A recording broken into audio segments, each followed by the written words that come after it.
Alright, so I had to stop in. I gotta cut down a couple pieces and get some stock ready. I just got down here and got my fire lit. So give me a second to get going. What I'm gonna do is a nail header. This is gonna be a little different though.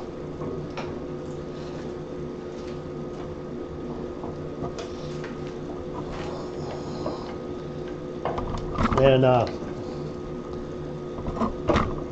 yeah, that camera's that close to my saw.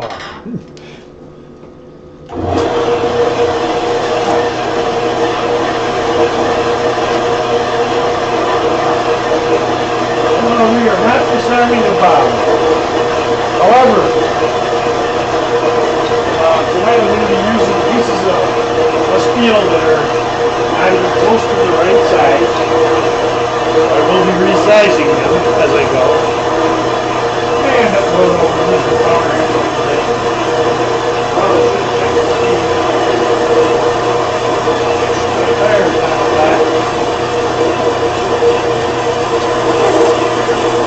I went to a club meeting.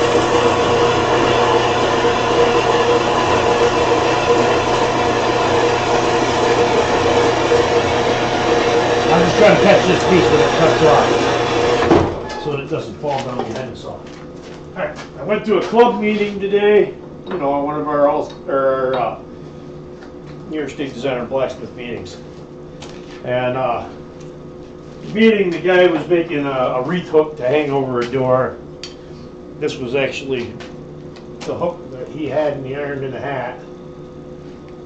And it's nice to see our newer guys start taking on, doing some demos, and you know, it gives them a chance to get out there and do it in front of people and whatnot.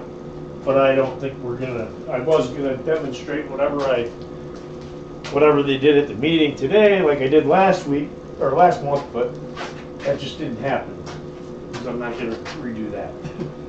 So I think what I'm gonna do is play around and try to make a nail header. So I got this chunk of bar. It is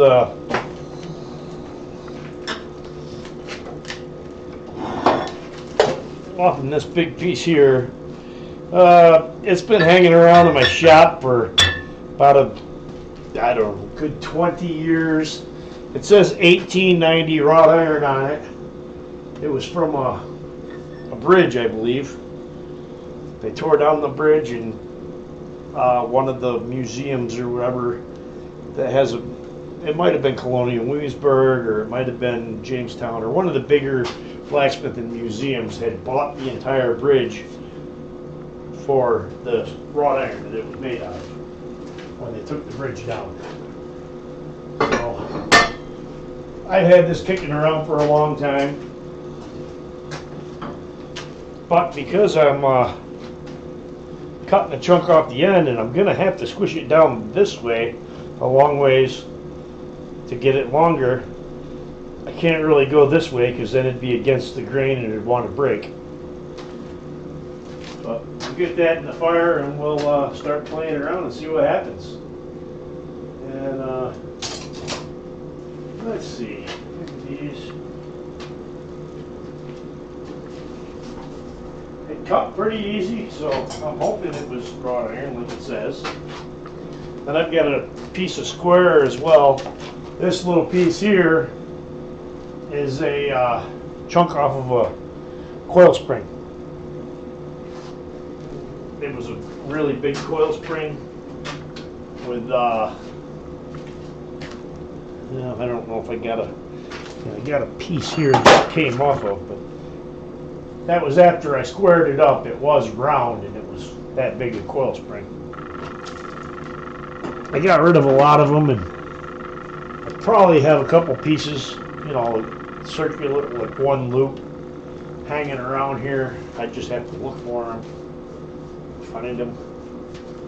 But when they run out, they're out. I don't work there anymore, and I don't have access to the big, gigantic coil springs anymore. But for now, let's just get our fire going and get that piece of wrought iron warmed up, and I'll probably go back to the power hammer and just stretch it out. And then we'll do a nail header probably.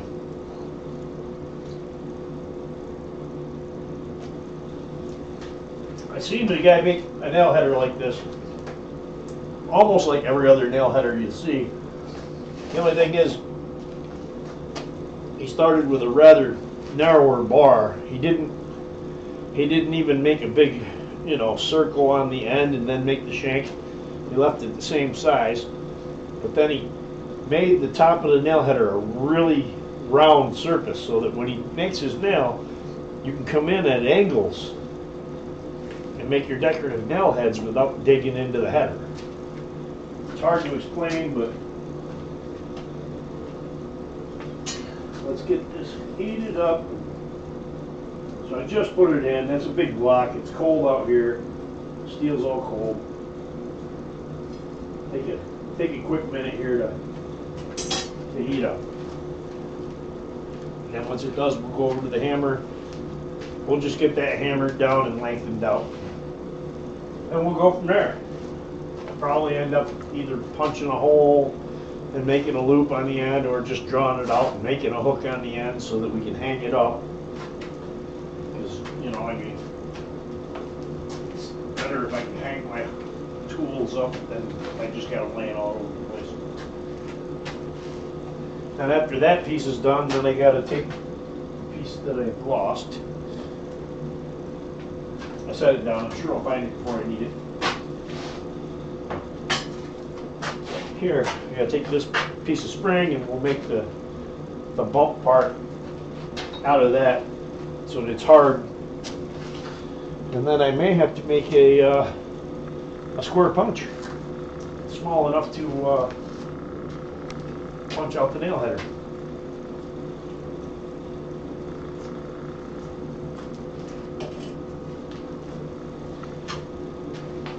All right, it is heating up.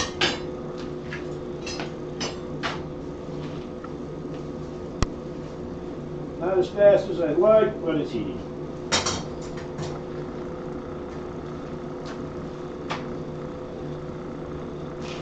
Yeah, I mean, most of the time you'll see a guy will take like a piece of a rasp or something, he'll weld it on the top, and so you'll have, oh God, I don't have one here. But they'll take the bar and then they'll take like a piece of a rasp and weld that on the top and then just bow it a little bit. But this one had a really big protrusion on it.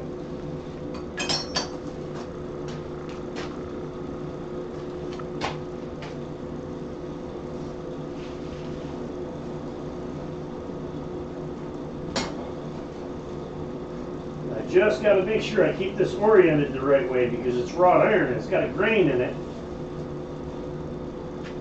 If I start drawing it out with the grain running across it, then when it comes time to use it later, it may crack. Wrought iron is difficult like that.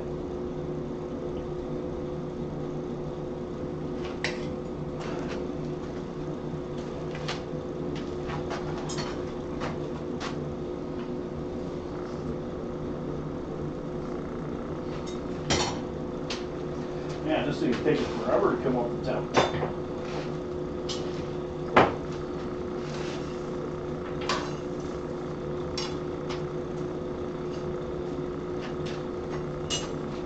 And I want it, because it's raw, I want it hot, hot.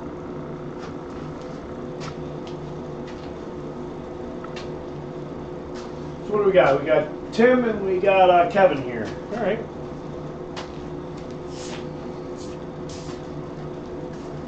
Who knows who else is going to stop in, but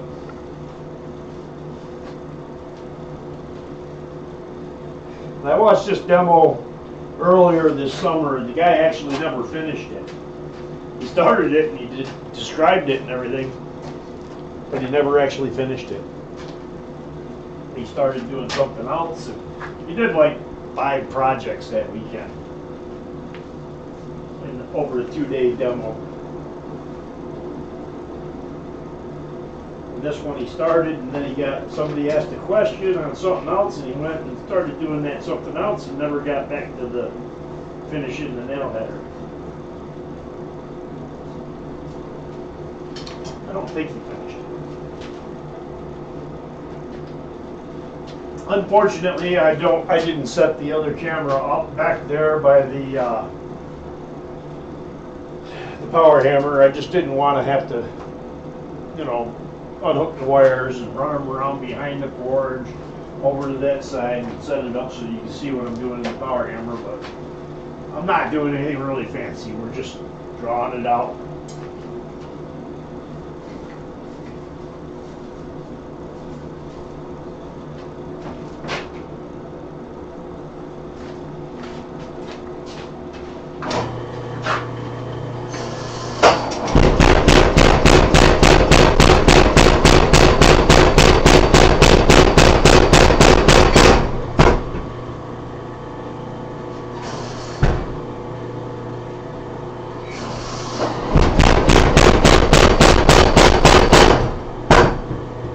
Love it when you hammer down on that piece and you feel it swelling in your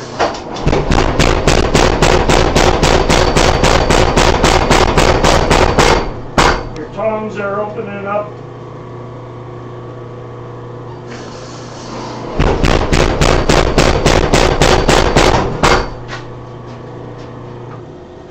So you can see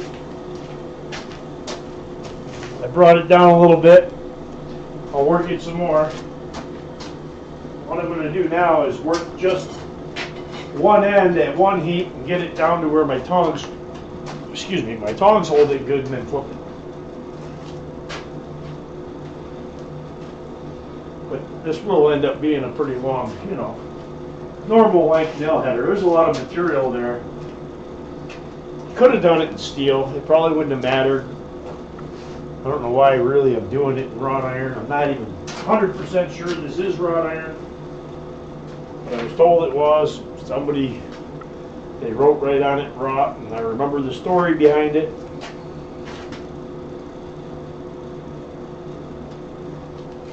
It's been kicking around a long time, and I was going to take some of it and make an axe out of it one time and put the steel bed in, and I never got around to it.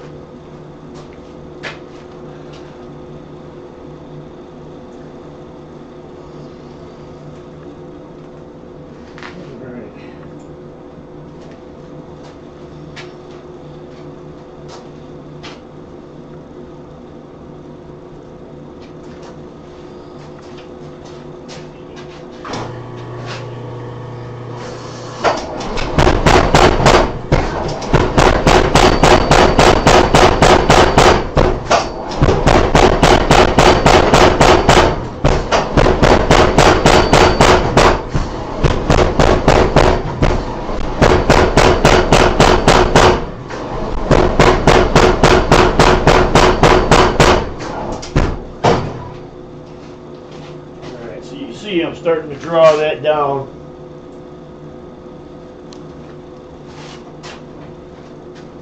So my tongs can grab it better.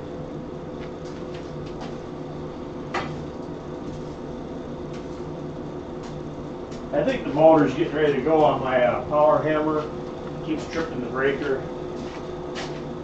Never used to.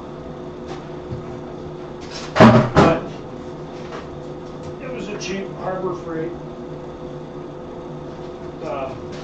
motor. Been on there about 10 years, so I guess I can't really complain. Alright, let's let that get warm again. Doesn't help that I'm really pushing down on it because my tire's a little low. That doesn't help either.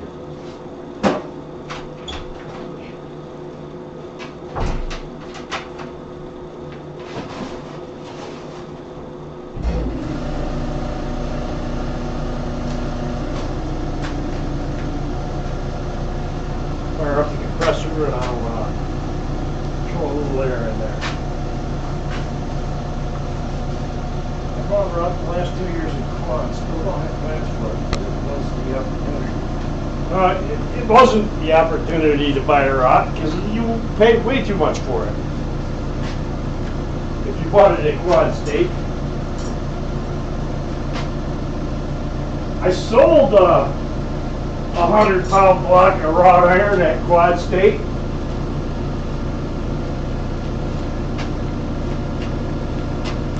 And that's like I have a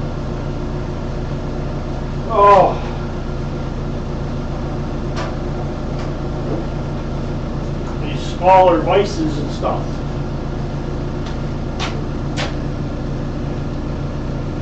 You know, like I see a smaller vise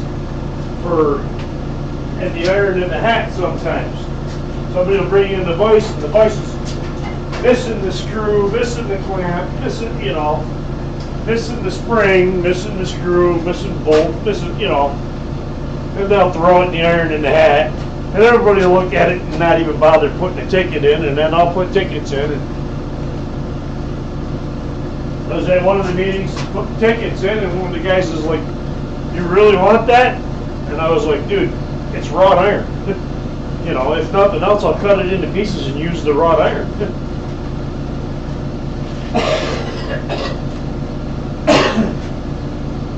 I mean, that one doesn't have a screw. It doesn't have the screw box. It doesn't have the thing. The other half of it, the leg half, is here somewhere and it's cut off. So, you know, there wasn't enough of it there left in my eyes to make it worth bothering with.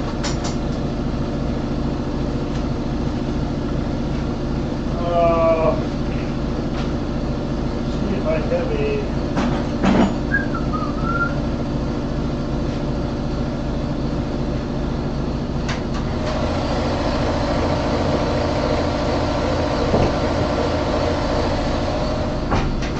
putting any air in that clear anytime soon if they don't have I got a special chuck that's bent just to fit up in there.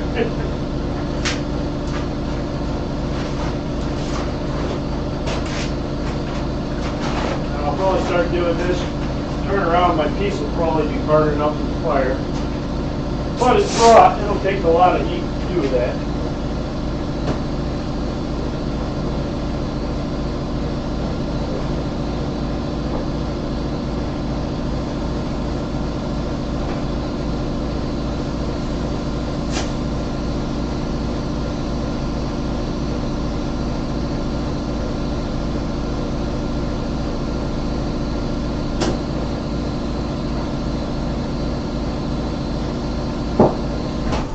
That would be better. Yeah, up inside that box is an air compressor. Inside the box, it's all insulated, so it's not as loud in the shop all the time. Alright. Let's try again. Ooh, we got good heat now.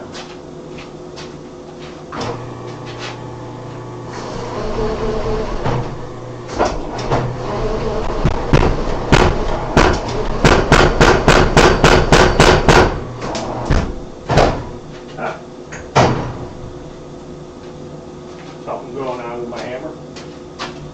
Actually, it's sticking in the guides.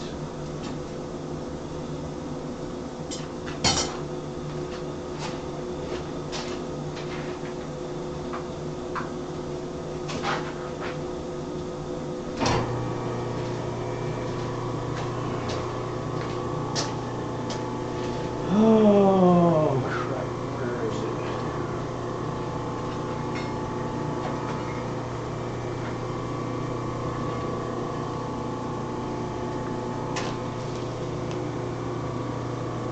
Should have some glue here somewhere. Throw on there.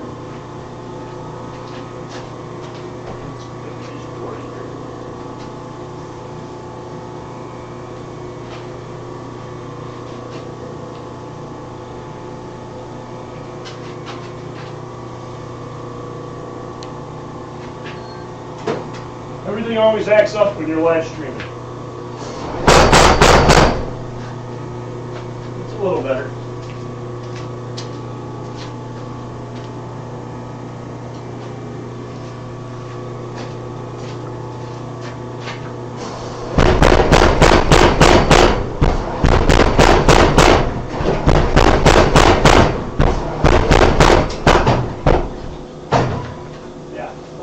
motor tripped again. See, we're starting to draw that out.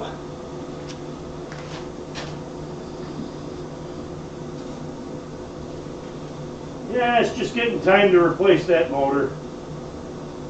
And, you know, I mean, when I put it together, the top in it is actually 3 pieces. They're welded together in a U shape. And the 2 pieces, one of them's off just a little bit. So the top, you can't tighten the guides up really tight.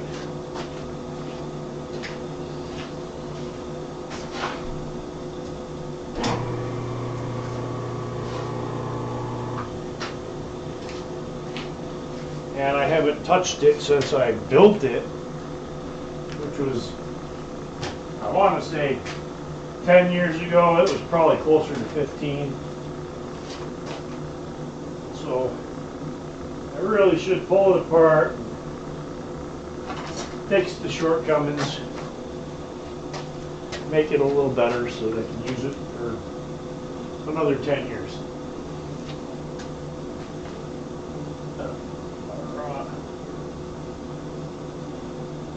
What the heck is White Bear Lake?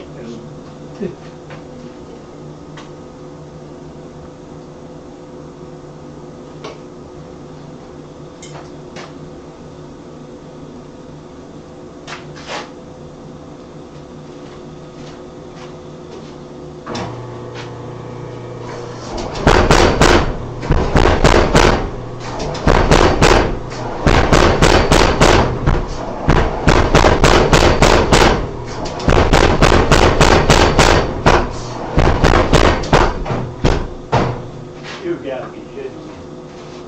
Yeah, see, it just keeps tripping the breaker, but we're drawing out, we're getting there. I'll do one more heat there.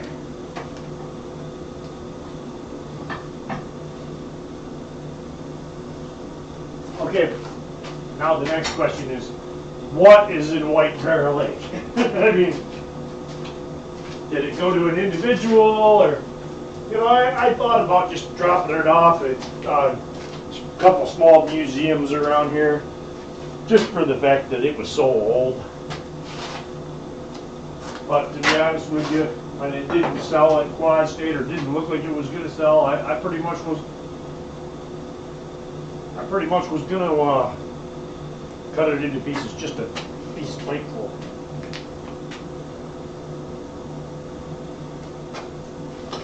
And then sell like 10-pound chunks of rock at Quad State the next year for twice as what I was asking for.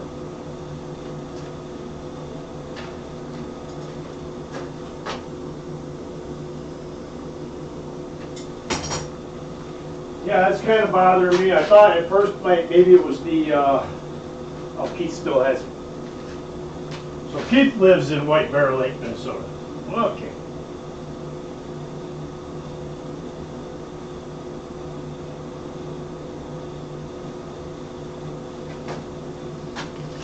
Well, Keith's got to have quite the collection. I mean, every year he goes to Quad State and buys a bunch of stuff.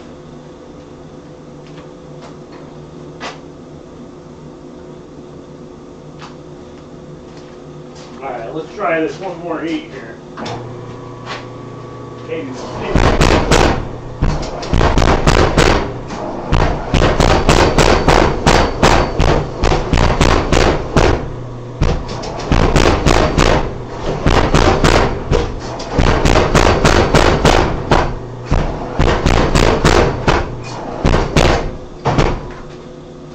Yeah, we'll see. 2 more heats because I'm almost. You can see it's getting a lot longer.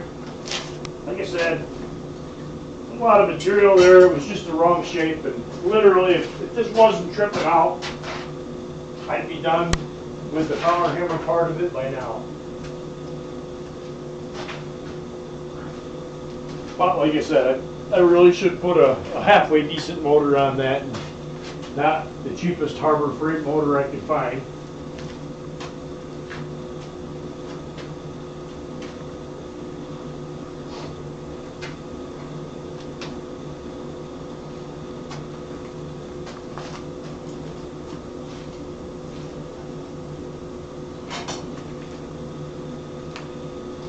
Yeah, no, I did say one more heat, but it'll probably be two more over there. Depends on how fast it trips out. It's definitely getting worse than it was.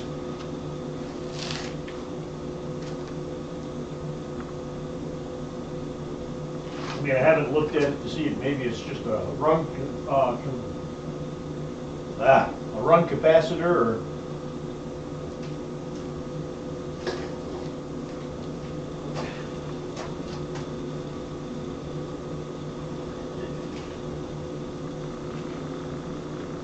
Yes, but does he use it or does he just sit in his living room and look at it?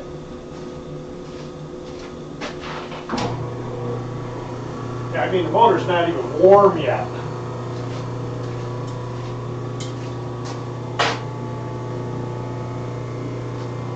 Well, I'm thinking it might just be a run capacitor.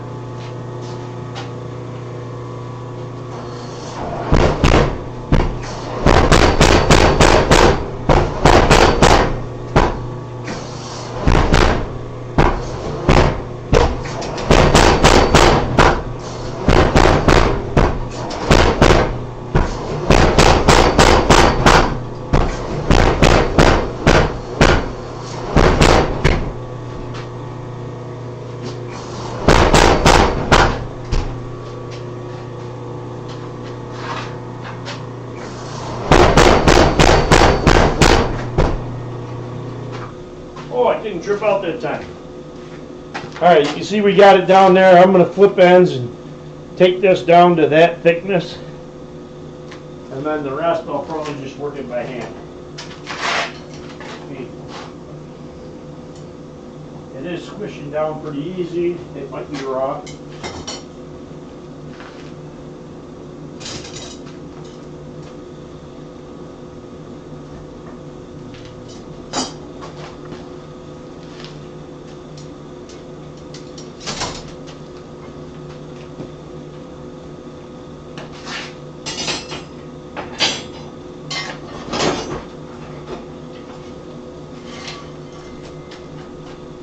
And I'll have to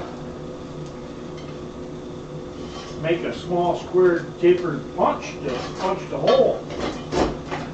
Because I do have a couple square tapered punches, but nothing that small.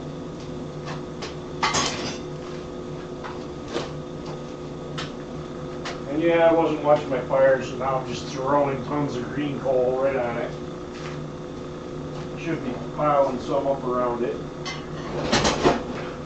They can cook up.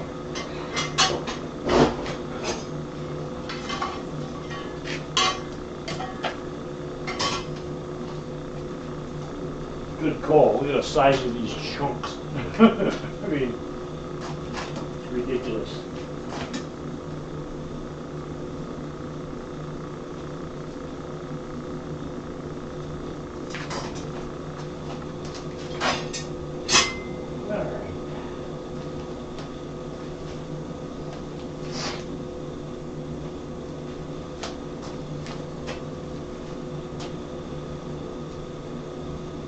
Yeah, but does he use any of it or does he just buy it?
Yeah,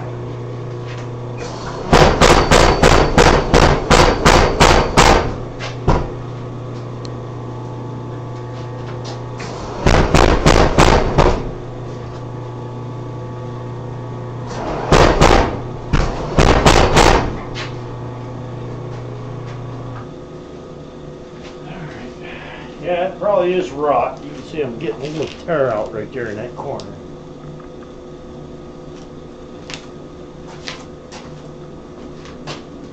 Alright. I think I've got way more material than I need there. So I'll probably just cut it almost in half. Find my heart cutter. There's no sense in working with a whole bunch that I don't need.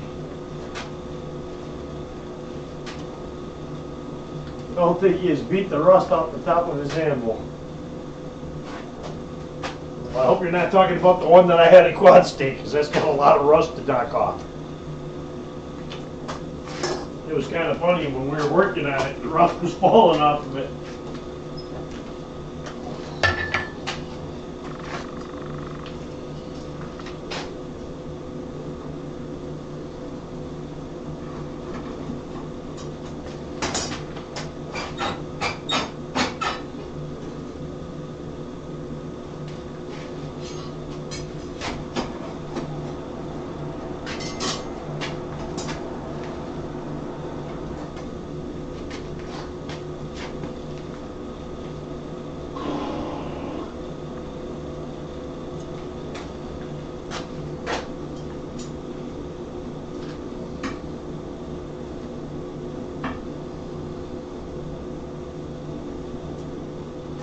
Alright, now that we're all done screwing around with that, let's chop it about here.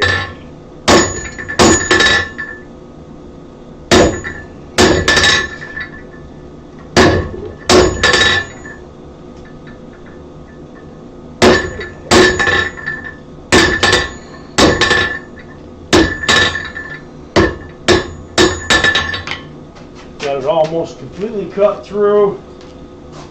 I'll just grab a second pair of tongs and pop it off. Set this piece somewhere.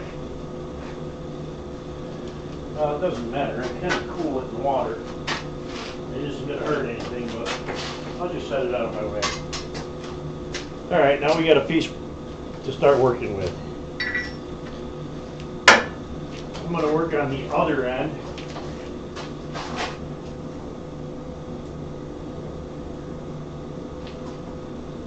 Actually, maybe I'll try working on that end where it's.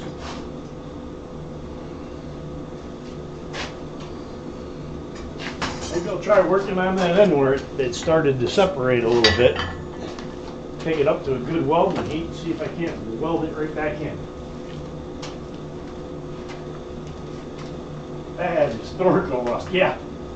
The guy, when I went and bought it, he says, well, it's been sitting in the barn.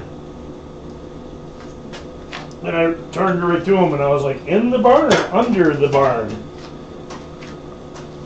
That thing looked like it was buried in the ground for a few years.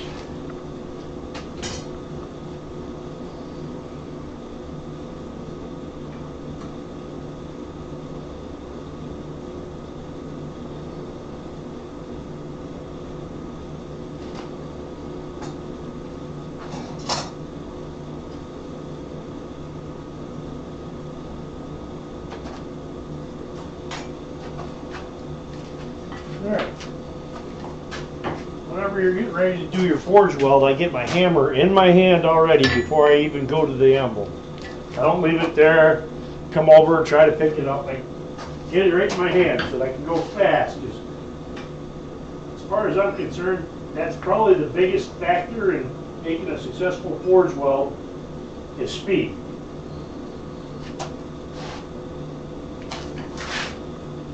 Alright.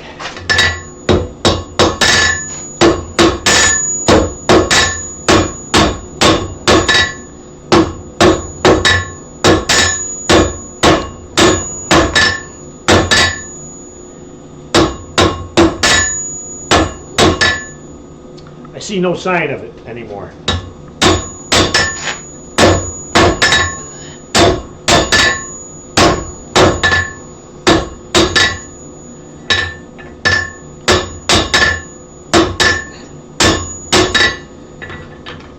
Alright, I see no sign of that anymore. I welded that corner right back in, which makes me believe that it's rot. Just one more reason.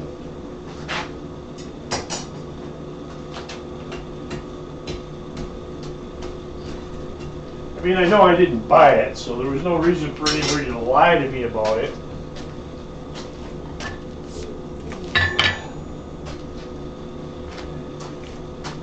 Alright, I'll pull it out. In the end, where I cut it off, has kind of a round end on it. I want to knock some of that back in and upset a little bit.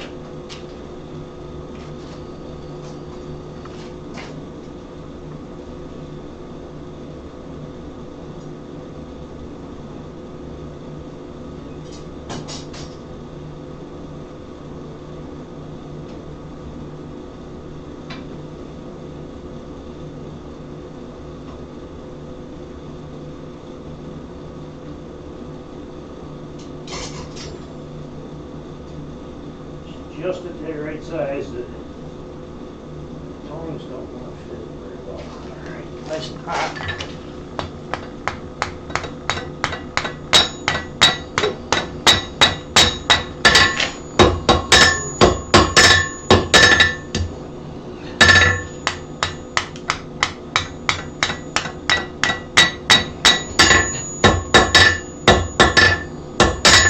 You see I'm starting to knock that back in and square that end off.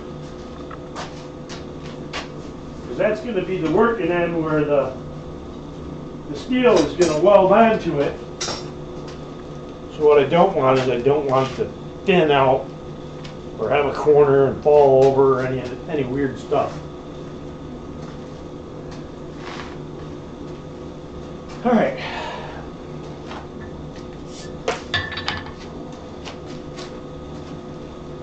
I'll do one more heat to try to upset that a little more.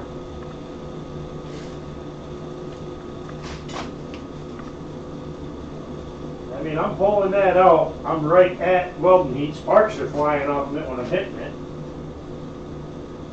It's not burning up, so it's definitely raw. It's not horrible rot though, because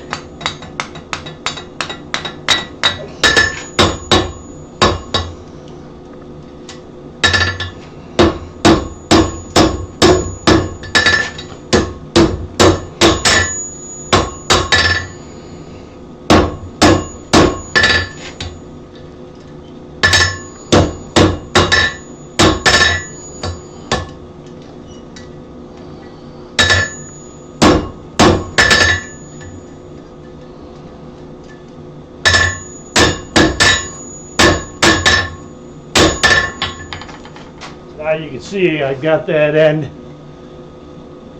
upset. I've gotten rid of all the taper on both ends, all the ends of the bar, pretty much.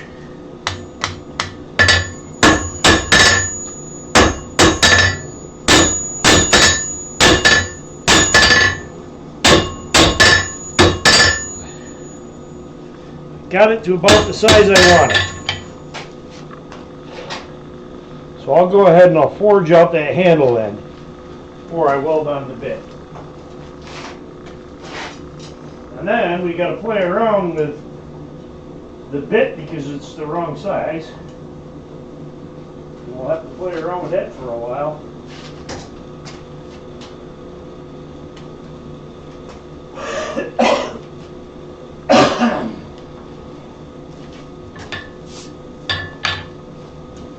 I'll probably just make a tail on it and wrap the hook around rather than punching a hole, because sometimes if I'm doing a live demonstration is when it'll happen. Sometimes in wrought iron, especially when you punch the hole, it'll tear out.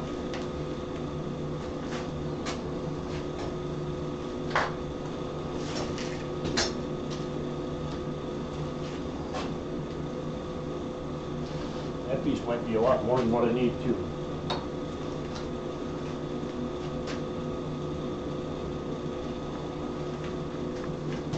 If that's the case, I can always cut it off.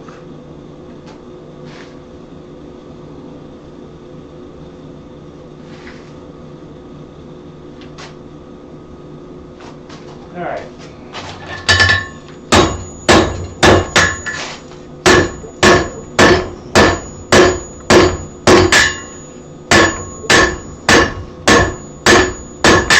Yep.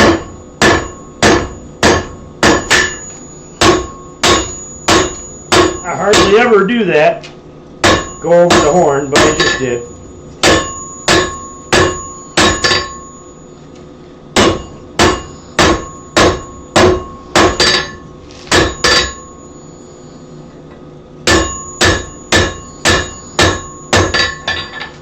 You see I'm starting to draw a taper on it. Drawing back away from the working end.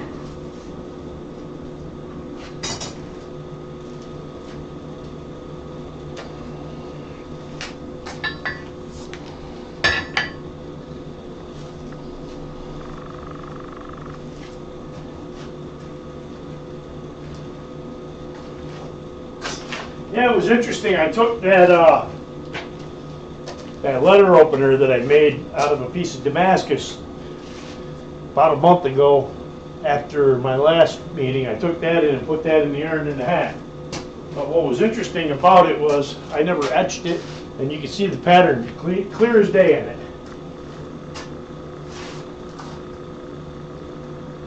And then last weekend I didn't want to do a live stream because I didn't want to steal too much audience from the Super Bowl. You know, then they get all mad, you know. Nah, just kidding. I was sick, didn't feel well.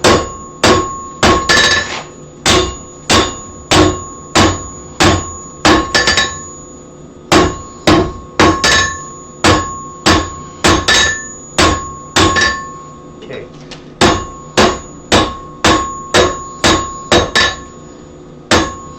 Alright, now I'm starting to get a little rhombus. Let me make that square.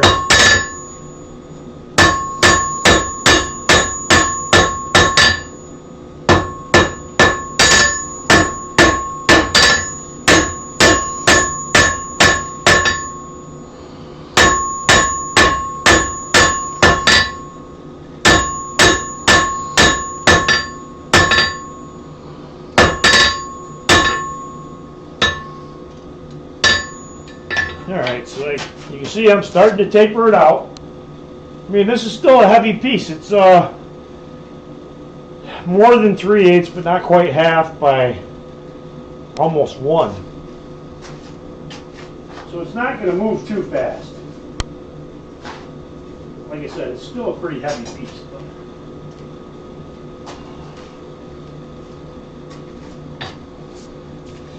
What I may do is grab the guillotine tool and junk hammer, pinch a little bit off, doing it with the tool instead of trying to get it lined up just right and use the corner, because it'll go faster, be easier. Pinch down a little bit and then start drawing out my thing. So I'm going to leave just a little bit more than the width long.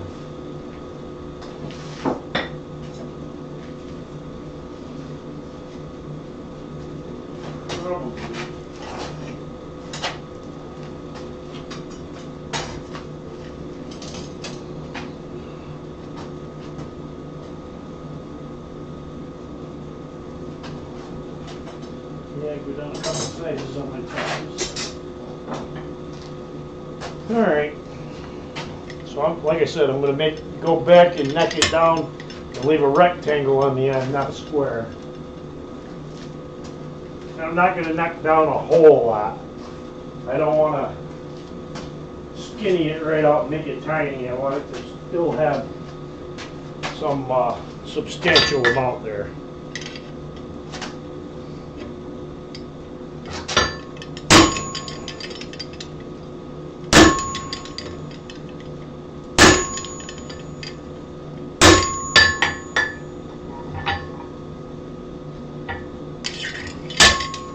That'll work. See that?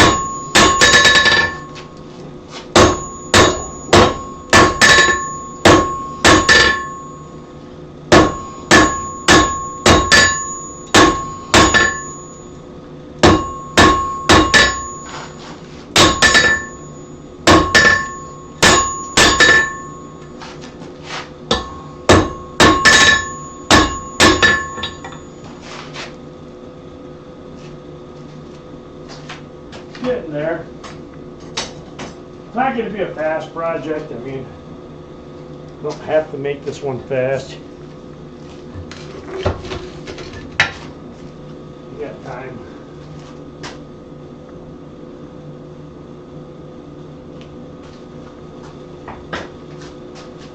All right, let me go back to my good hammer.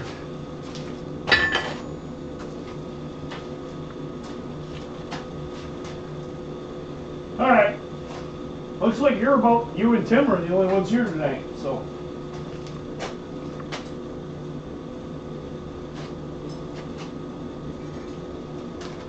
I don't have to worry about disappointing as many people.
Looks like I may have a split in the end of this. Let me get my brush here.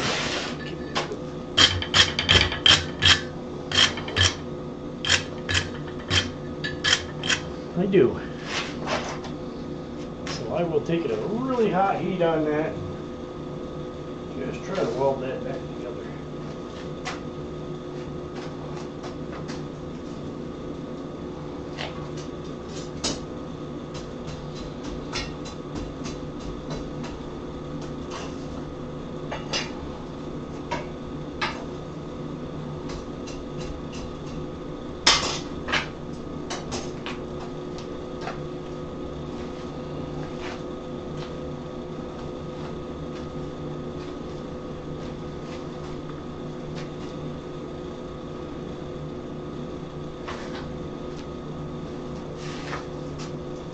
And on his, he literally left the bar pretty much straight and then just welded that chunk on the end.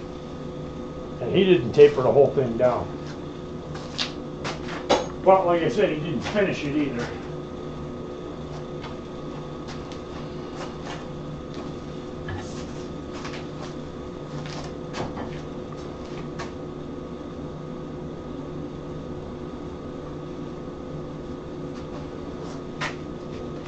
Since it is wrought iron, we can take this right up really screaming hot.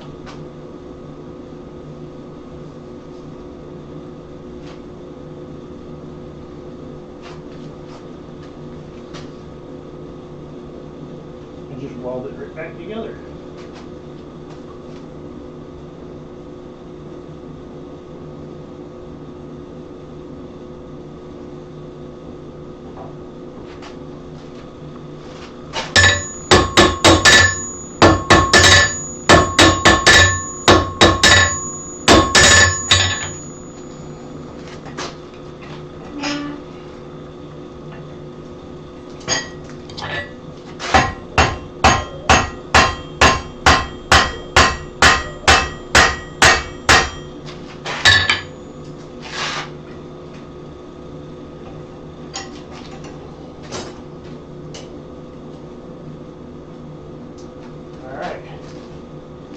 You can see there's a big crack there.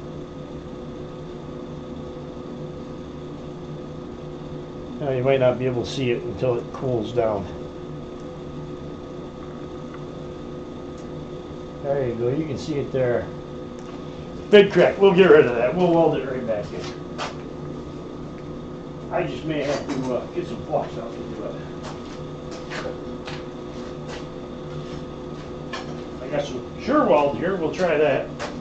Not sure I've ever tried it.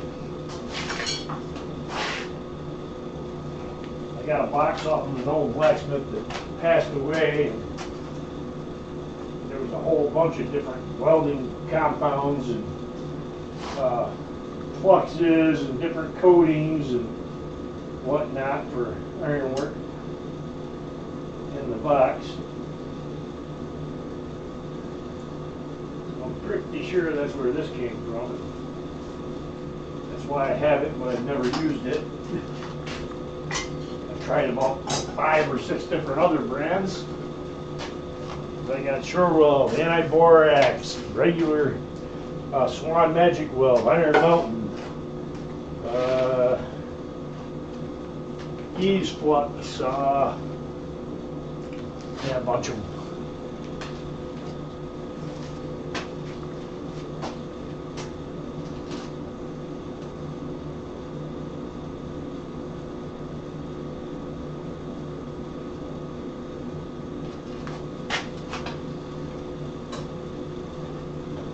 Get it up good and hot. Pull her out and try to weld her together.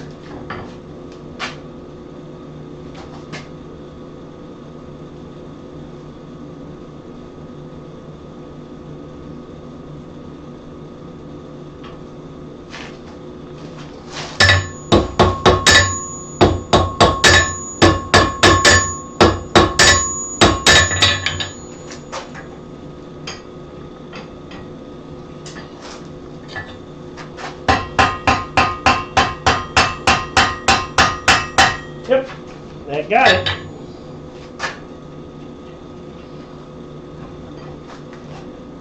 And I don't always use flux, but once in a while, if I try to weld and it doesn't weld the first time, sometimes I will grab flux.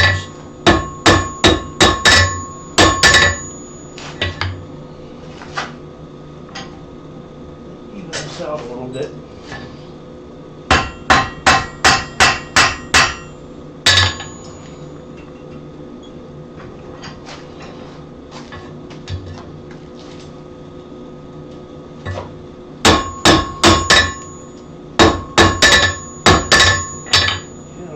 Too cold because it's rock. No, you don't want to split it, but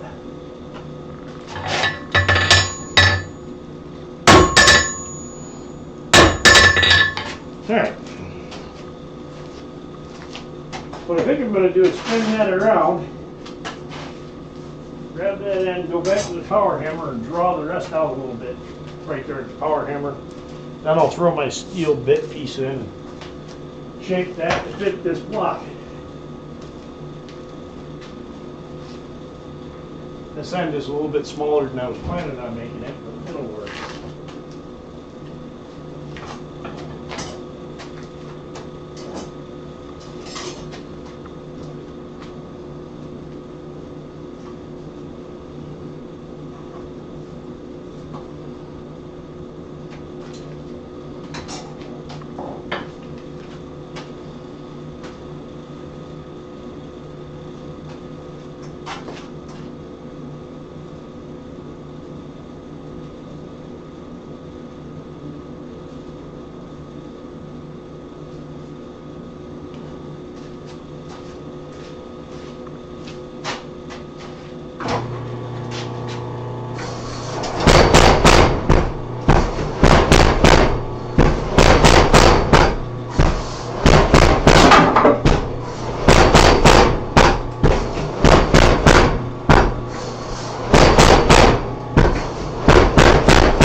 Got that nice and tapered out, and drew down some of the thick spot. There's a little spot that's still a little thick right there, but Not too bad. I'll heat it up again. I'm going to knock them corners off.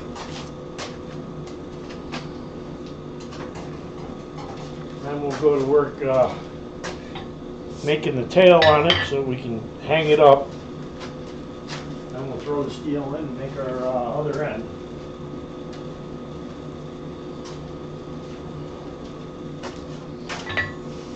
And that's where it gets fun, is when you weld the steel bit onto the wrought iron, because the wrought iron requires a much higher heat than the steel.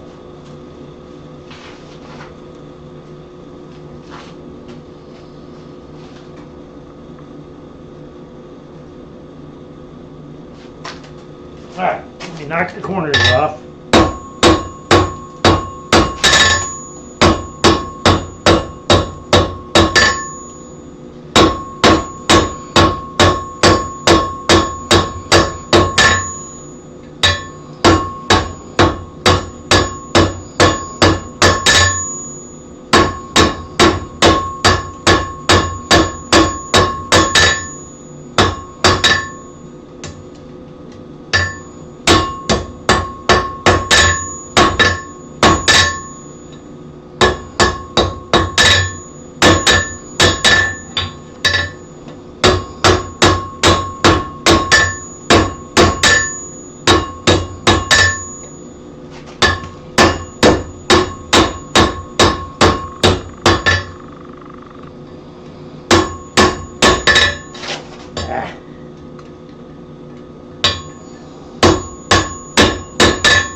Alright. Flatten, flatten. So now this is, I just knocked the corners off up through there, all the way down to about there. I'm going to taper that down and make my tail.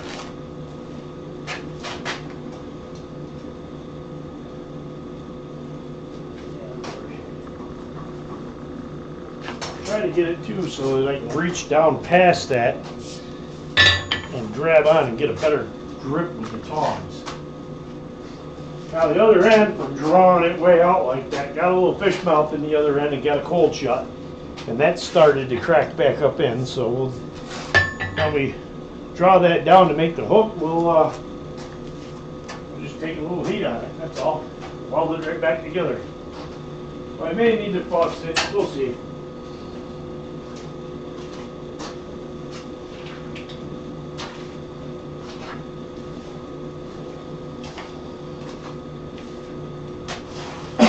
Is anybody in here still? Tim, are you still here? Or am I by myself?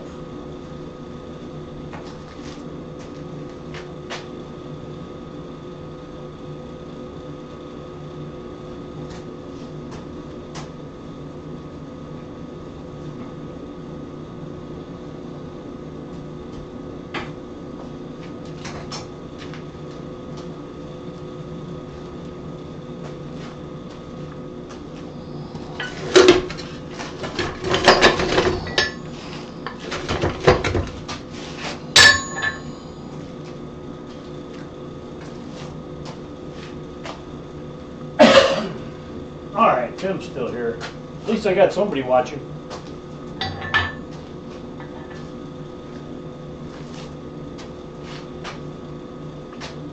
I wish there was a way that I could look and see if people are actually here. I mean, there's a way that I can see who's chatting in the chat. But if they don't say nothing in the chat, they don't show up on that for me to see if somebody's here or not.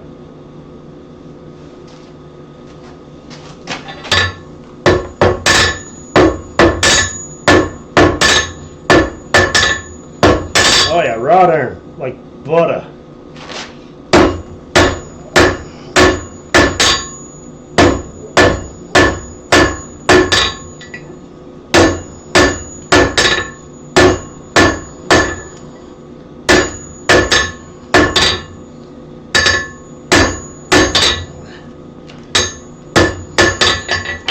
You see I'm starting to draw that out. Make my hook so I can hang it up. I don't make hooks to hang stuff up, then every flat surface in my shop ends up being a catch-all. Half the time, even the stuff that does have hooks ends up on the laying on the counter.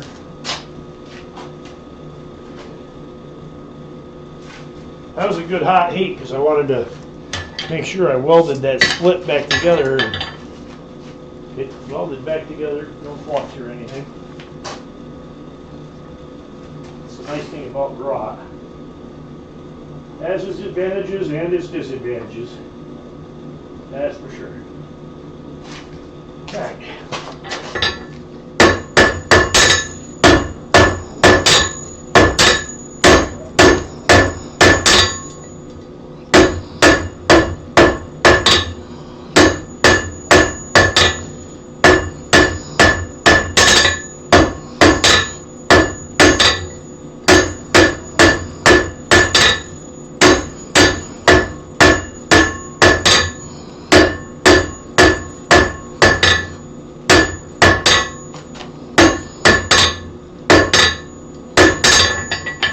Drawing it out. We'll draw out one more heat, then we'll make the hook. You gotta keep the temp up though, because if you work rod down as cold as you do mild steel, it will split.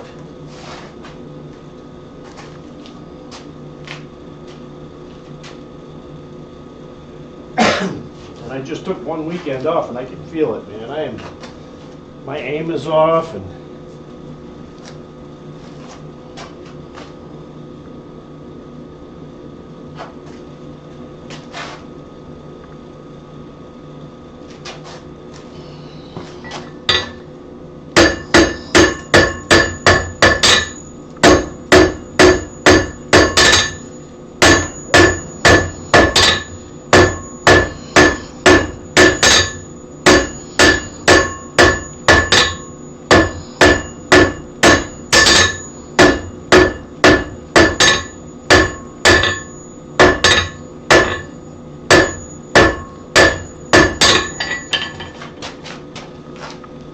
still drawing it down. I'm going to do one more.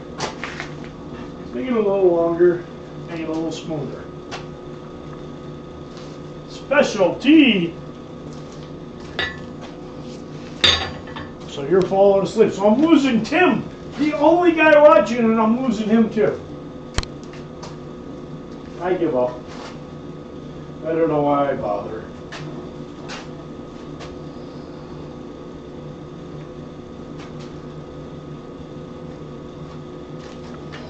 All right.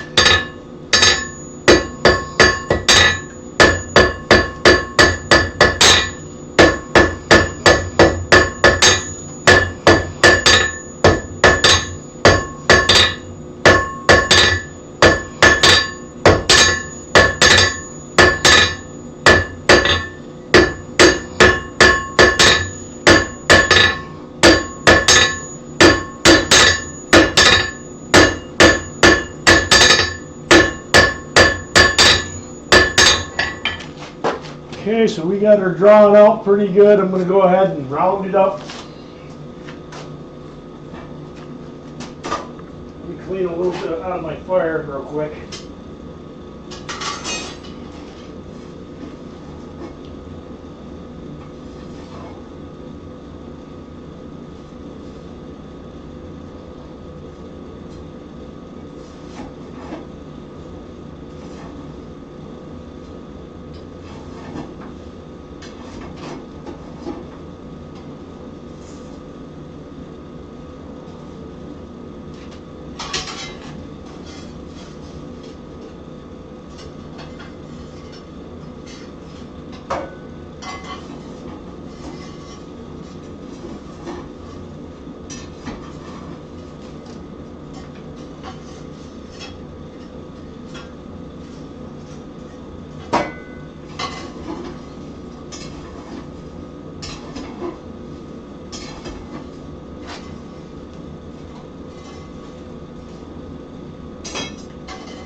air back on, get some fire going.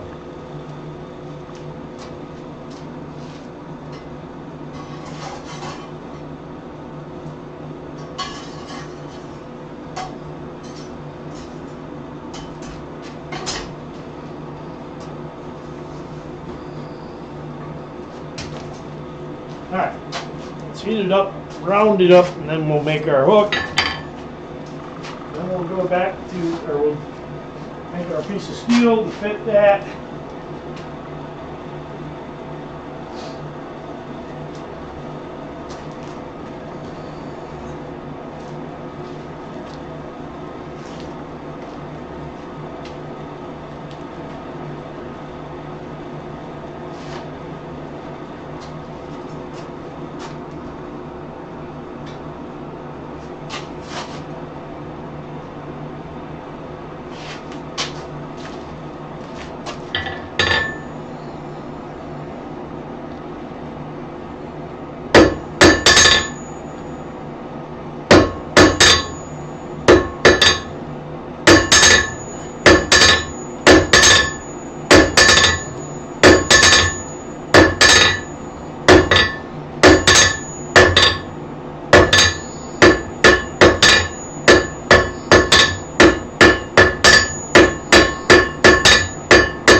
Okay, about half of it's rounded up. I just got to do that a little bit left. Once the end is small, it'll heat up faster, go faster, yada yada yada.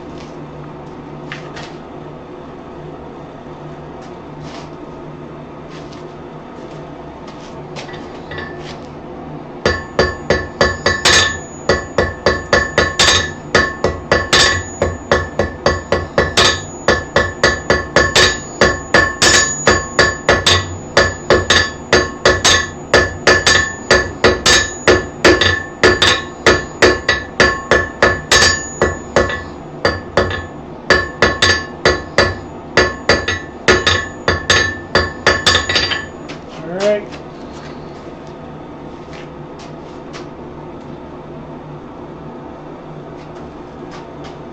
A little scroll on the end of that.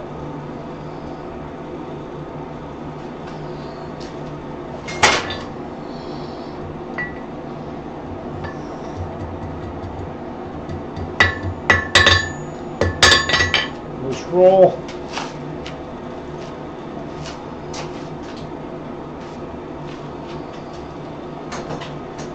Heat it up back closer. I'm going to put a little kick in it, and then cool the end and bring it around. So you get cool in the end. My slack tub now that it's thawed out.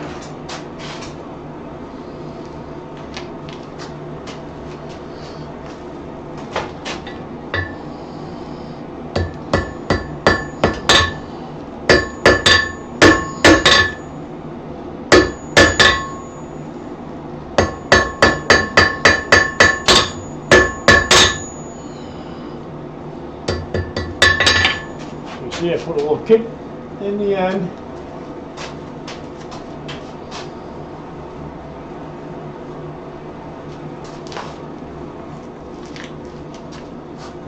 Heat her up, cool the tip, bend it around.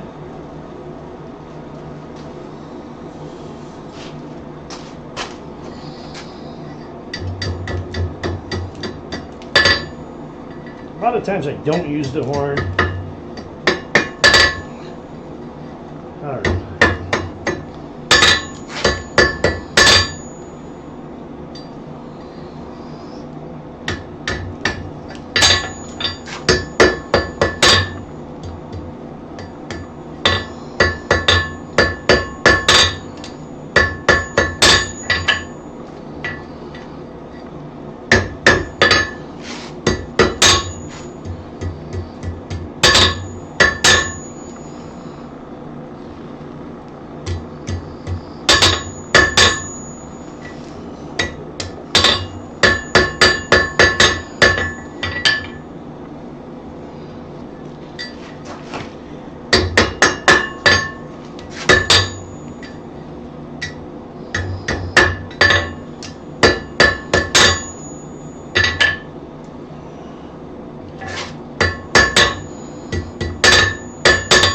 Alright, that doesn't look too bad. A nice little loop there. So we can hang it up.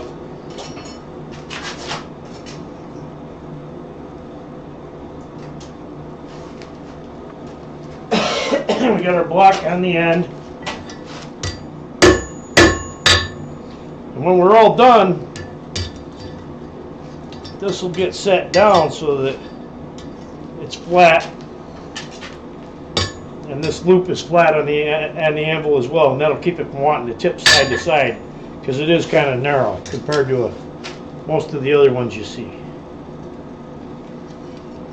Alright, so now we'll set it aside and we'll shape our block to go on there.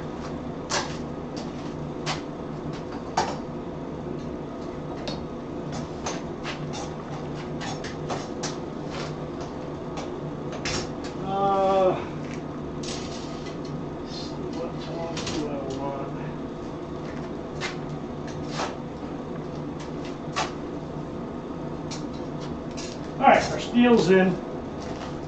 It'll take a minute for that to heat up. It's cold.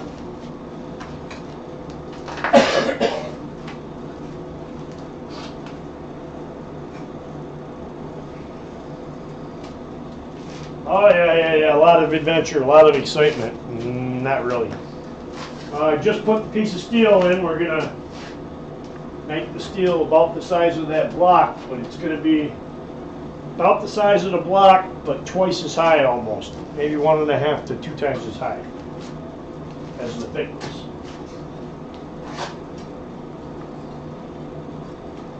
So it'll end up sticking up, you know, way up.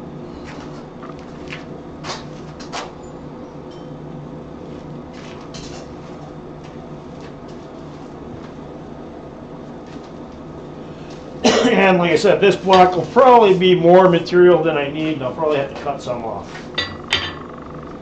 But that's just the way it goes. It was just a chunk I cut off of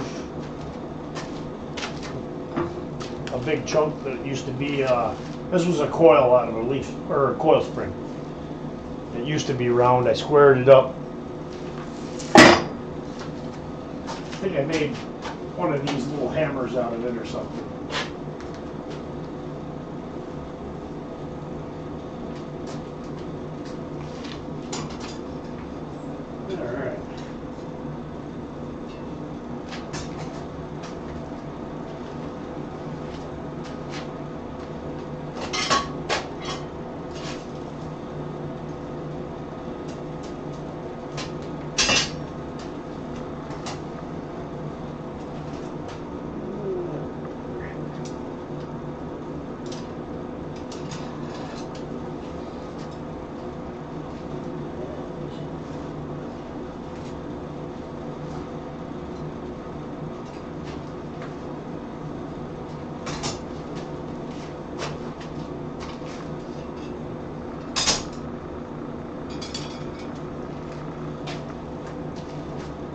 I'm just looking to see if I can find a pair of tongs that'll work better in this instance.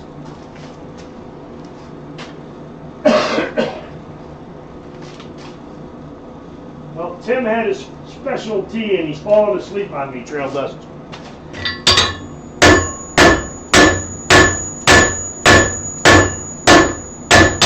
Oh, that works a lot harder than that rod.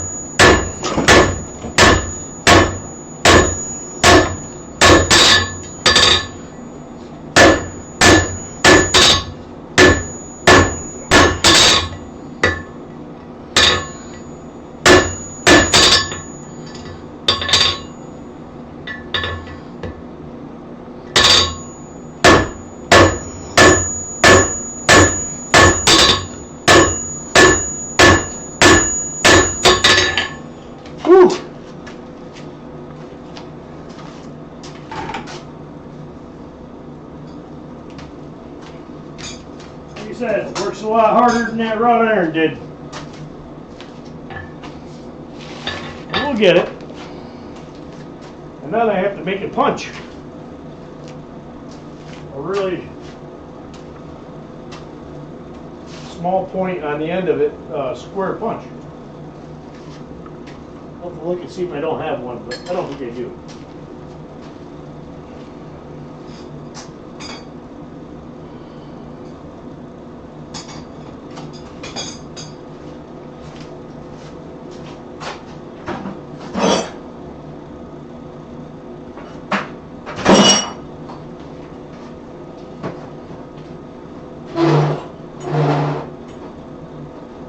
That was too big.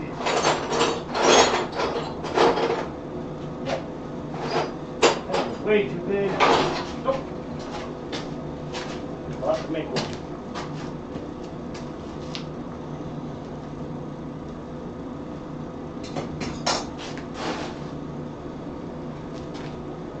Alright.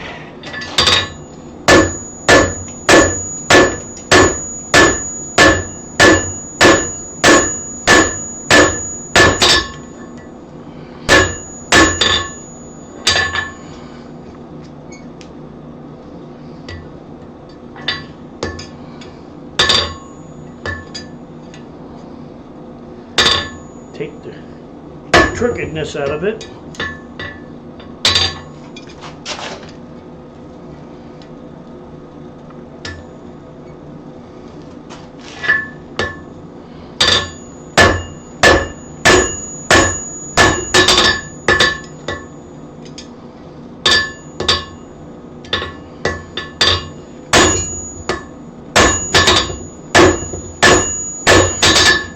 These aren't the best tongs, fitting tongs in the world for this, what I'm doing right now. Starting to feel like Thomas.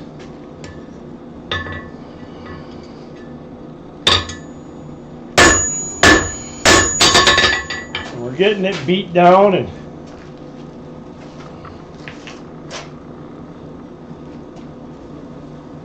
got a ways to go. Unfortunately, it's about the height I want it, so I may end up just cutting some off.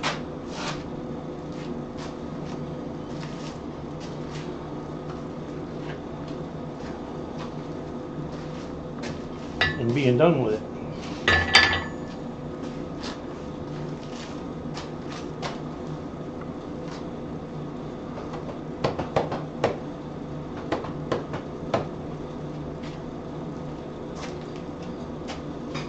I don't know about you guys and your specialty.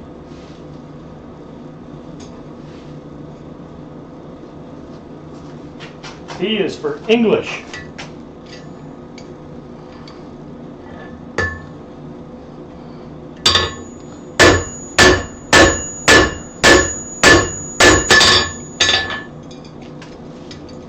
You can see when I stand that up that it's not square.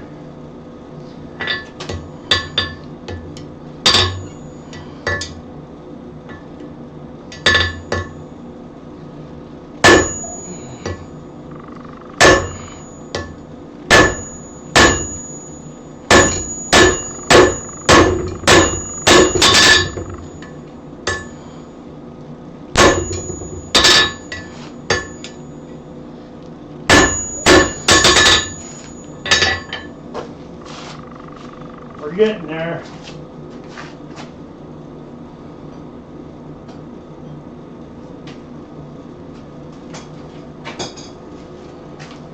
Alright, let me clean this fire out.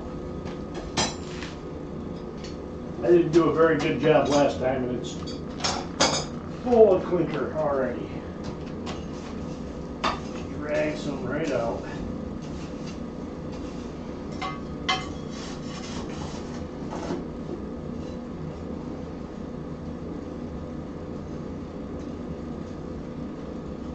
That's a lot of clinker.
Alright.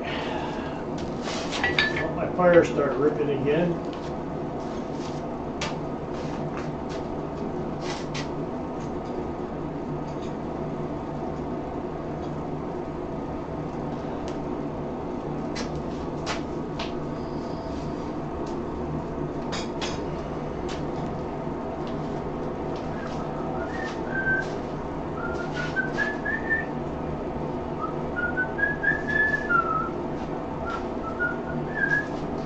Got a set of hammer eye tongs that would probably work good for this. The problem is I don't know where the heck they are right now.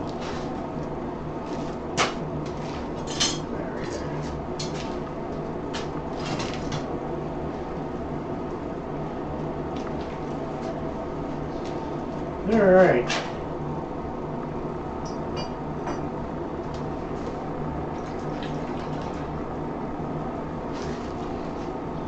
So now I just got to make that the same size as this block.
Alright, we're still going.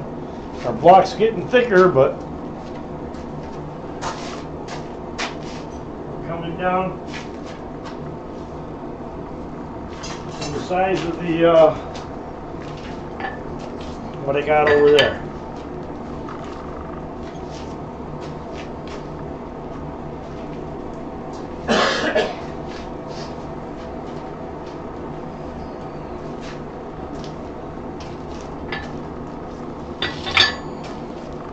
I may take this block and let it cool down and go over there and just clean it on my belt grinder, the surface where I'm going to weld.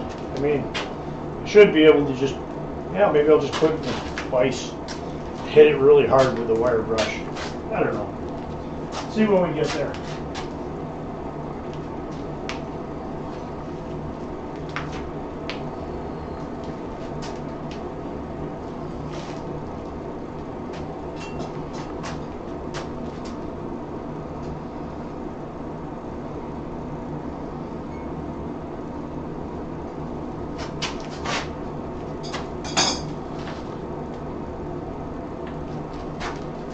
All right, keep going.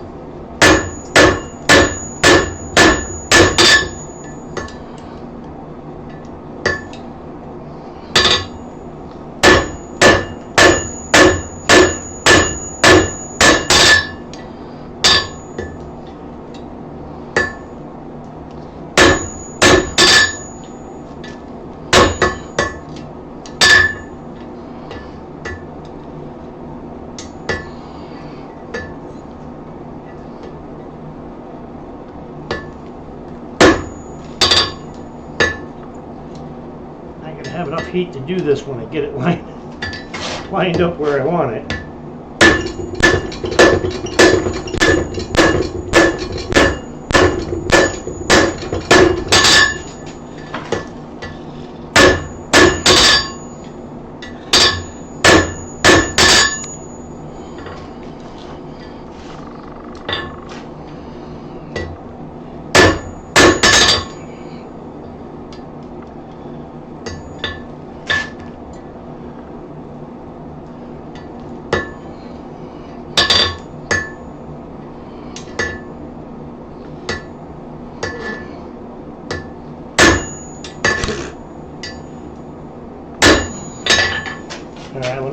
again. It's getting there.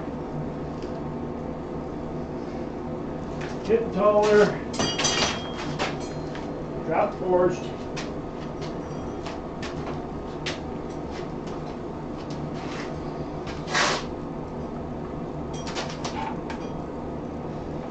And I'm almost there. Like a little bit over 1/8 of an inch from being that size. But I got to get it back into square. That's the problem.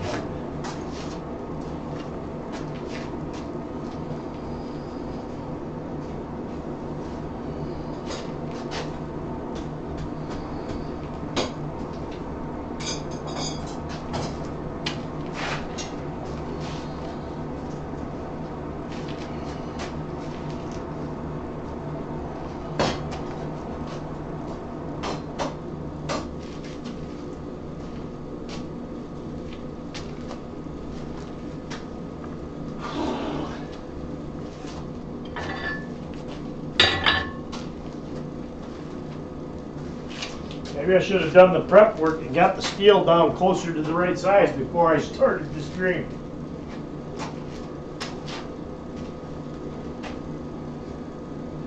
I mean, I spent a lot of time on this stream just resizing stock. But that's a good learning experience too, to let you know that, hey, if you don't have that perfect size material to start with, you're a blacksmith, you can change it.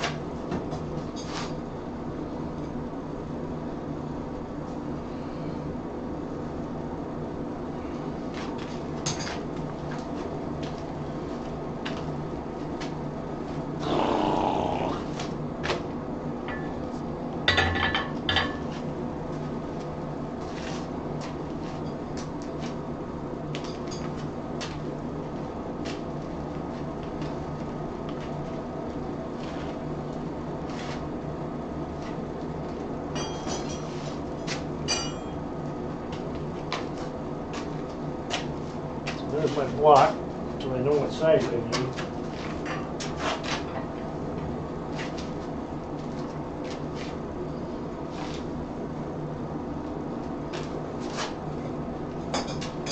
Getting real close.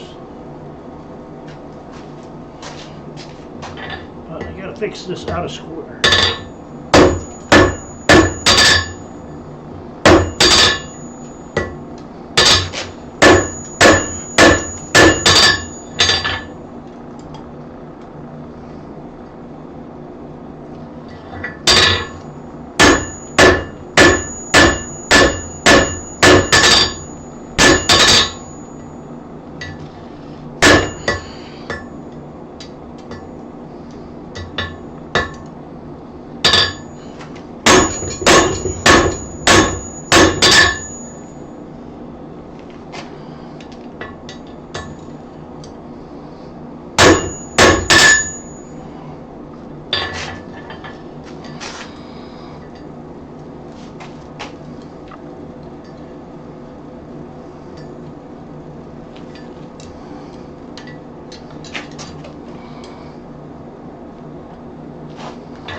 Probably one more heat will give me what I need.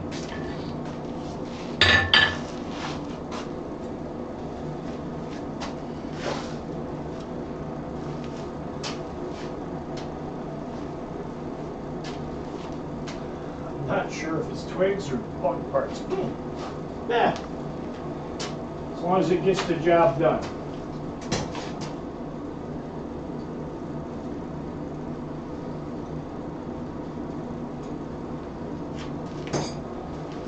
You're not licking the frog.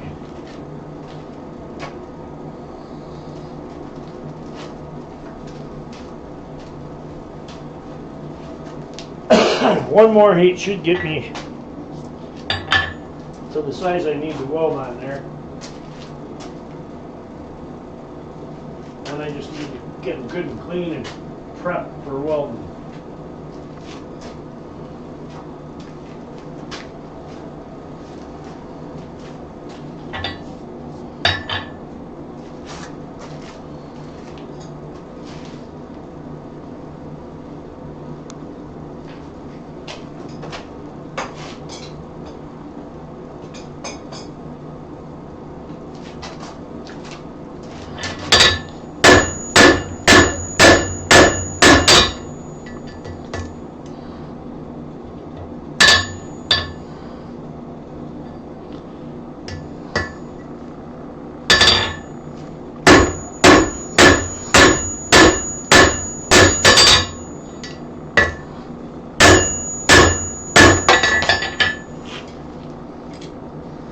went a lot longer than I thought it was gonna without dropping that.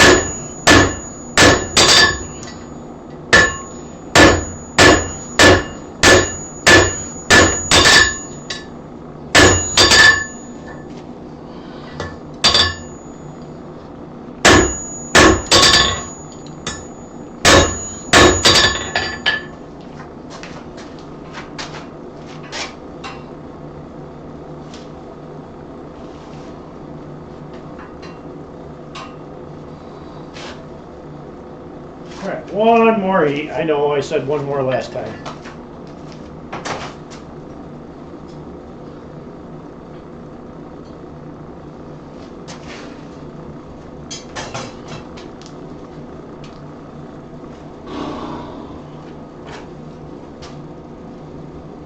Jack hadn't used them up at Quad. Yeah.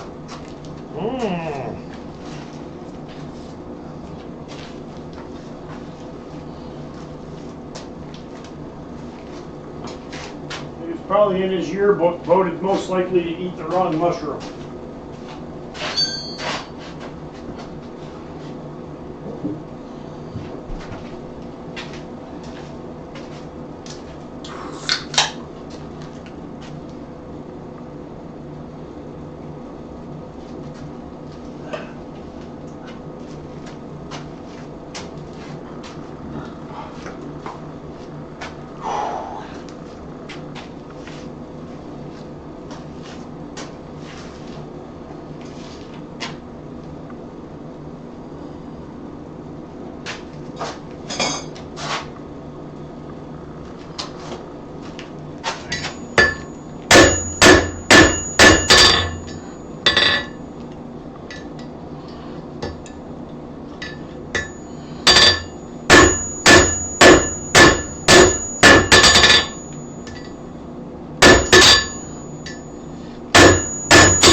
All right, so now we got that block.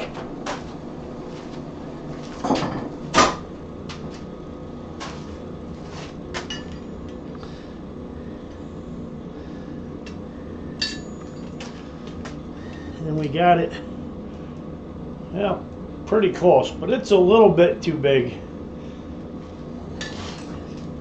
Instead of beating it again, because I just keep beating it down and then I stand it up to take the dimple out of the center of it, and I ended up blowing it right back to the same size as when I started.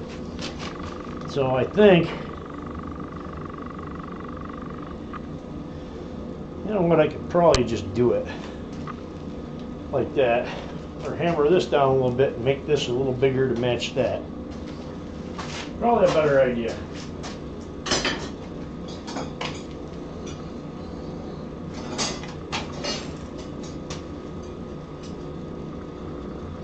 That's what we call a rapid design change. Right in the middle of it, we decide, hey, this is going to go this way instead.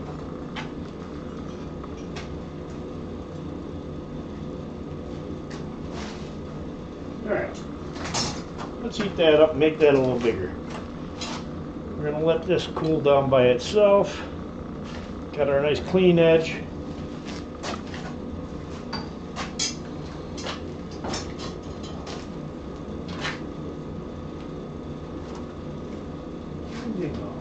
evening, Carter.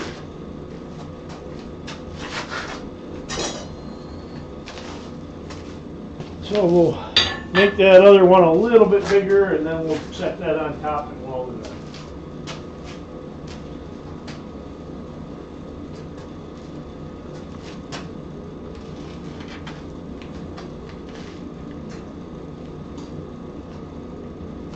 Stick this over in my vise.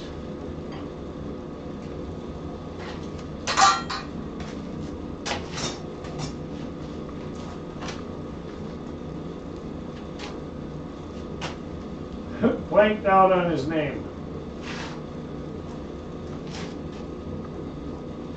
Me too.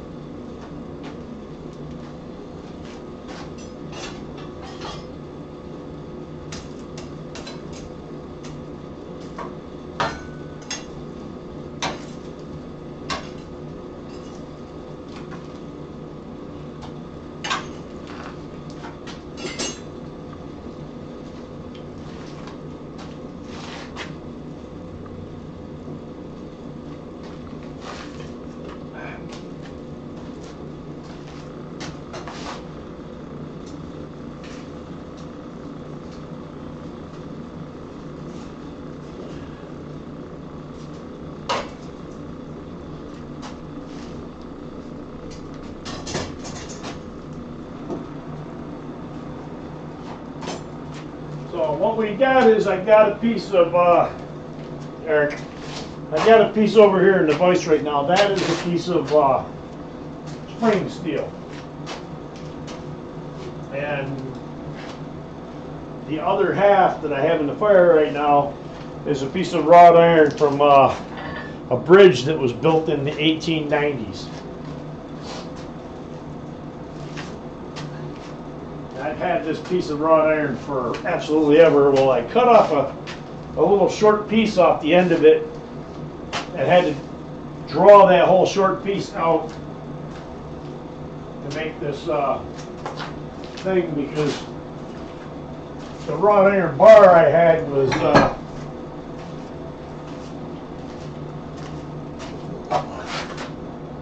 like I think it's between 3/4 and 1 inch, probably 7/8 by 2 inch.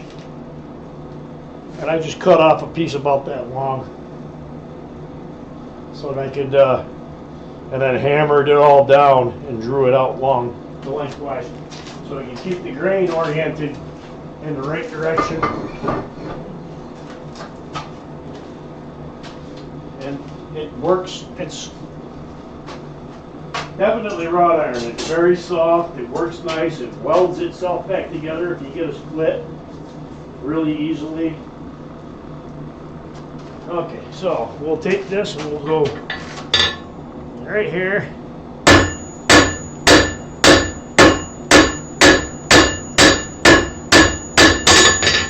We're going to just see to get that just a little bit so it's the same size as that. Work. There.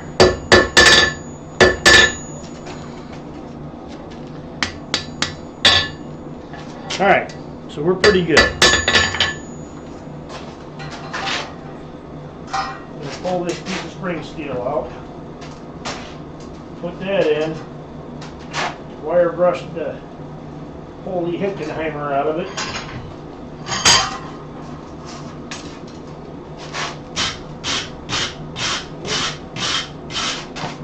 Because I have been working it a while and it's got a lot of scale built up.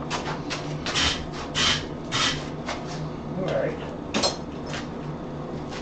Now, put that in the fire.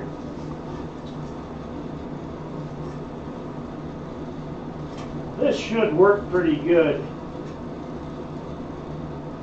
because I just heated that up, so it's already hotter than the steel, because you want the rot to be a lot hotter than the steel when you weld them together. I'm going to go ahead and grab a little bit of Sure-Weld. is I just want this to stick nice and easy right off the rip.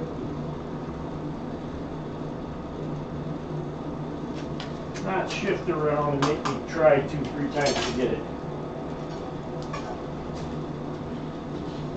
Alright, so that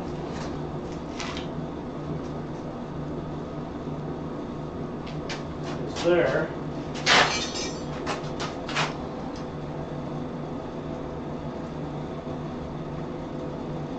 Take that piece and set it right on top of it. Get it back in the fire.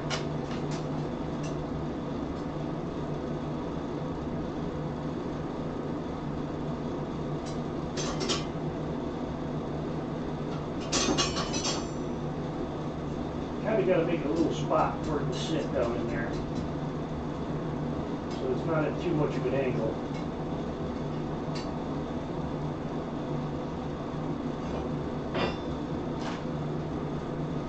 So that steel block doesn't slide around while it's coming up.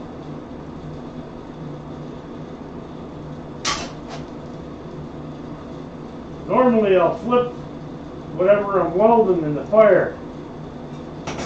I'll keep flipping it to get both sides hot, but the steel welds at a lower temperature than the wrought. So I'll just leave the wrought down and just bring it in. Let that steel heat right up. And then just before I get ready to make the weld, you'll see I'll reach over there and I'll shut my air off.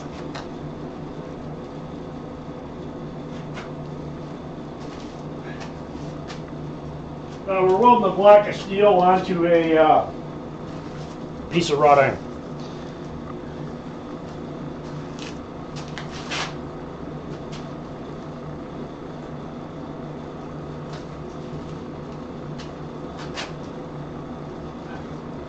Hopefully.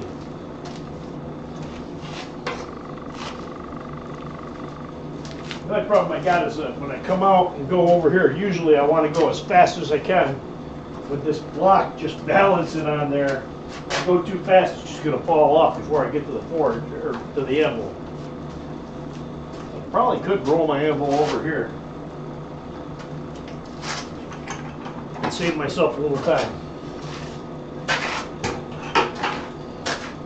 and make it easier.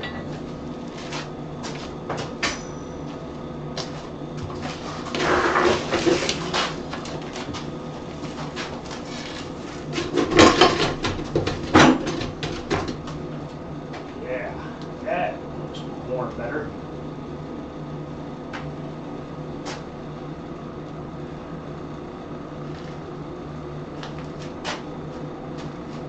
This nail header, I saw a guy make one. He started making one at a demo and he never finished it. But the big thing about it was that the steel block on it stuck up really high, and then he domed the whole top. So that when you come in and make decorative nails, you can come in at an angle and not run the corner of his hammer into the header.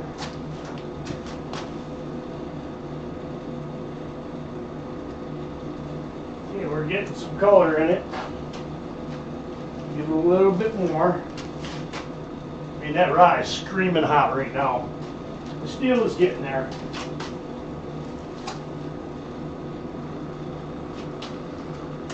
Biggest thing is trying to pull it up and make it there fast enough without it sliding off.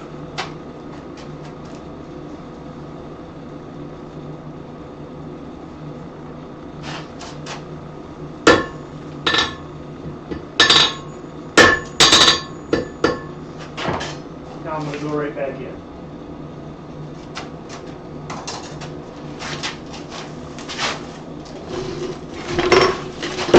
You see, I didn't hit it very hard either. I just wanted to set the weld and that was it.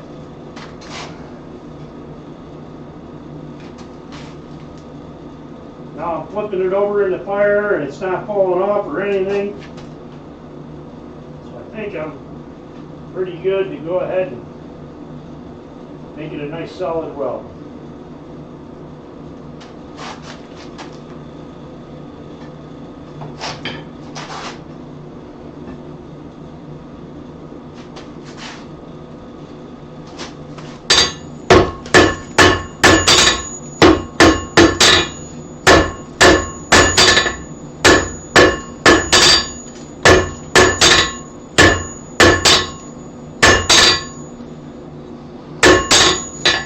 You can see it didn't pop off. She welded on there pretty good.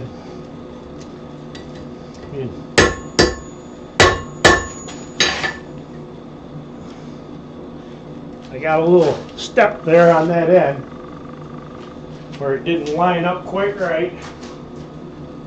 But I'll fix that.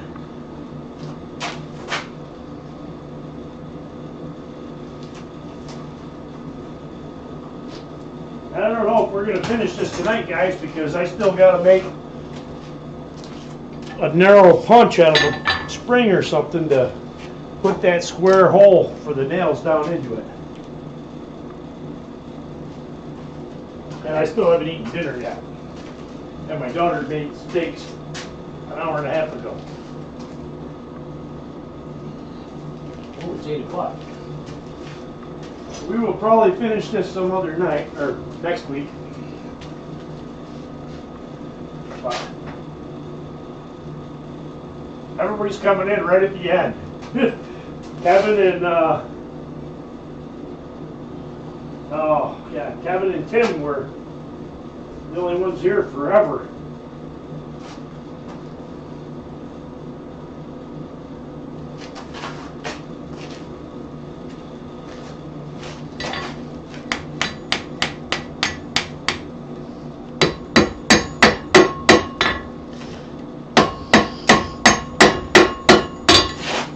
Well, I'd say that's welded pretty good.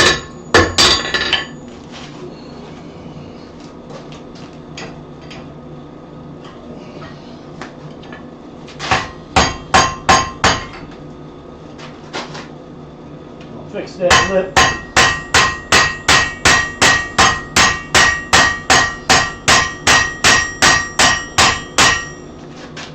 Driving it in.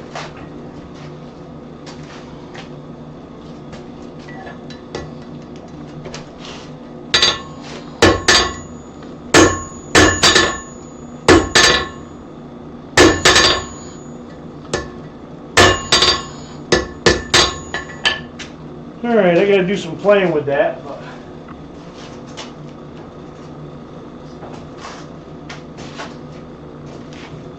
that was a good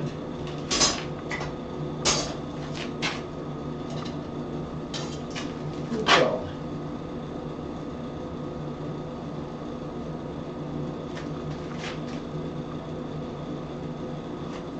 Ah!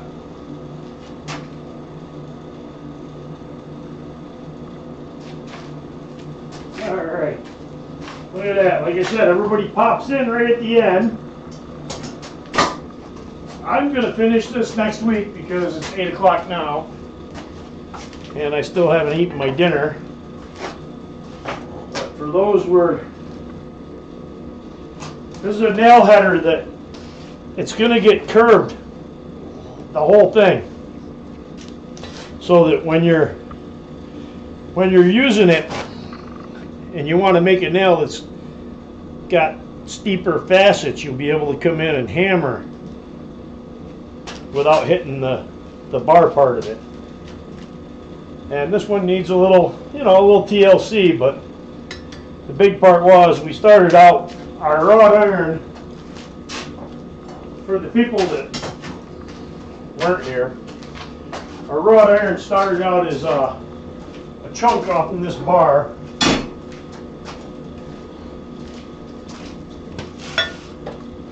I used a chunk about not quite the same, it was maybe 1.5 inches long by 2 inches wide. And then I stood it up and hammered it down and drew it all out. And then a piece of steel that I put on the top of it, that I just welded on, was a piece of,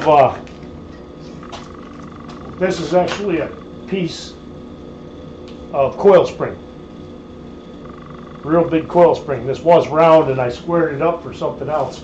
And this was a leftover piece and I just cut off half an inch or so of it. And then compressed it down until I got it to the size of what my block was. And then welded it onto that.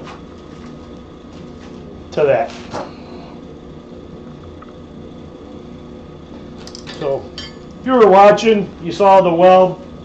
It was pretty good. I mean, I moved my anvil way over here, got real close, pulled it out, give it one or two little hits, light hits just to set it, and then put it right back in the fire, pulled it out, and really welded it on.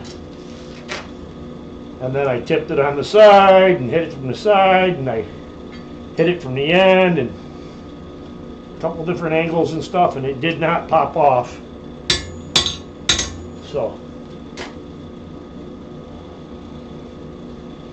So I got a domino up, and then I got to come in with a punch from the backside to give it draft on the backside and make my square punch so that I can make my thing, and then flatten the whole thing out, because I'll probably flatten this down more and it'll make it a little wider. I was just winging it.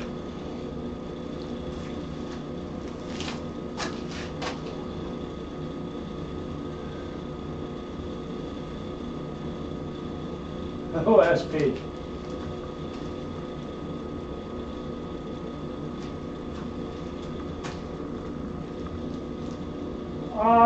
I can, Kevin, but actually what I was thinking was I was going to do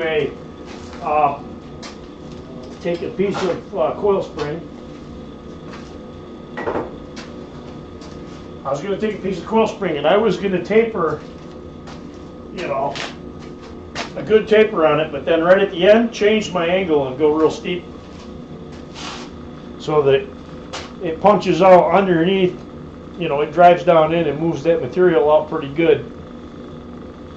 And then when I get to the end, I'll make a real small one the size of the nail and just drive it through like a drift.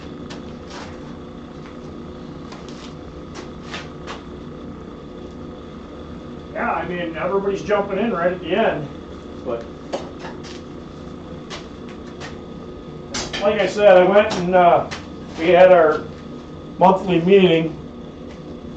I went to that. I was planning on whatever they were doing at the meeting, I'd come home and do that like I did with the blacksmith knife last month. I was planning on the same thing, but the project that they did, we had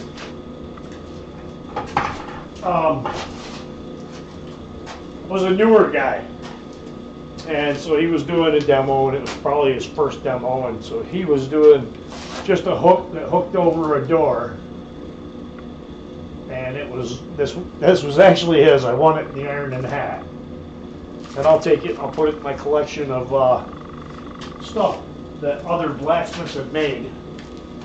If I win stuff in the Iron and Hat or something, I put it in a collection of stuff that other blacksmiths have made. And sometimes I'll dig it out several years later and be like, oh yeah, you remember when you made this, and look at how much better you've gotten. Or, this one was just a little bit different, but not horrible. But I decided that I didn't want to do that for my demo because it would have been like a 10-15 minute long demo would have been done. So instead I decided to grab the wrong size steel, resize it all down, and make this start my nail header. So I got the block on there. This block is going to get compressed down quite a bit more. I don't think I want it up that high, but I do want it to stick up. That was the whole point of this particular design, was it sticks up high so that you can come in like this on it, because the top is all domed when you're making facets on the nail. But yeah, this was a piece of, just a big chunk I wrought when I started, and that was just a big chunk of spring steel. And then I'll keep going on it and what we get is what we get.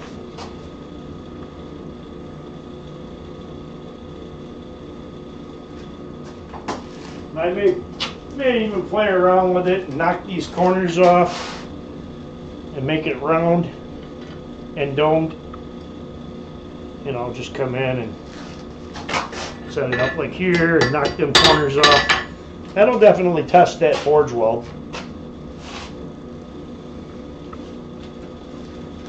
It stuck pretty good. Biggest thing now is you got to keep it at or near welding heat for a lot of it, because that rod will want to separate if you don't.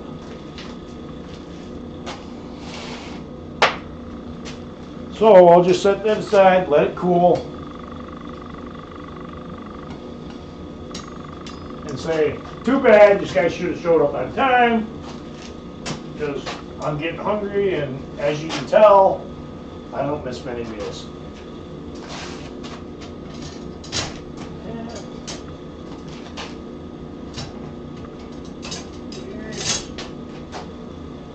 Shut my air down. Turn the fan off. Put my tongs away. 3/4. Alright.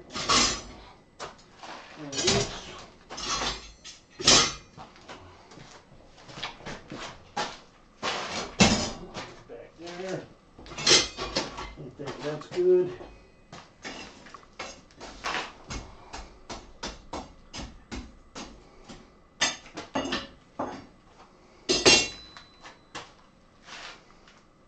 Alright guys, have a good one.